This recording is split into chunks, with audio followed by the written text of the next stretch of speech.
પરથી રાજકોટમાં ગાંજાના જથ્થા સાથે એક શખ્સની ધરપકડ કરી લેવામાં આવી છે। પોલીસે તપાસ કરતા એક વ્યક્તિ પાસેથી ગાંજો મળી આવ્યો હતો। એક શખ્સની ધરપકડ પોલીસે કરી છે અને ગાંજો ક્યાંથી લાવ્યો હતો, કોને પહોંચાડવાનો હતો, આ તમામ દિશામાં પોલીસે તપાસ હાથ ધરી છે। ગાંજાના જથ્થા સાથે એક શખ્સની ધરપકડ રાજકોટ પોલીસે કરી છે। જે યુવક ઝડપાયો છે તેનું ધ્રુવ જોશી નામનો આ શખ્સ પાસેથી જે ગાંજાનો જથ્થો મળી આવ્યો છે। પુષ્કરધામ મેઇન રોડ પરથી આ શખ્સ ઝડપાયો હોવાની પણ માહિતી સામે આવી છે। પોલીસે 3.62 લાખનો મુદ્દામાલ જપ્ત કરી અને વધુ તપાસ હાથ ધરી છે।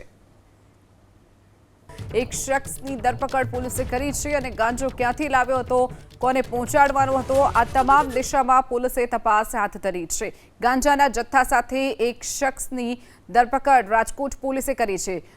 જે યુવક ઝડપાયો છે તેનું ધ્રુવ જોશી નામનો આ શખ્સ પાસેથી જે ગાંજાનો જથ્થો મળી આવ્યો છે। પુષ્કરધામ મેઇન રોડ પરથી આ શખ્સ ઝડપાયો હોવાની પણ માહિતી સામે આવી છે। પોલીસે 3.62 લાખનો મુદ્દામાલ જપ્ત કરી અને વધુ તપાસ હાથ ધરી છે।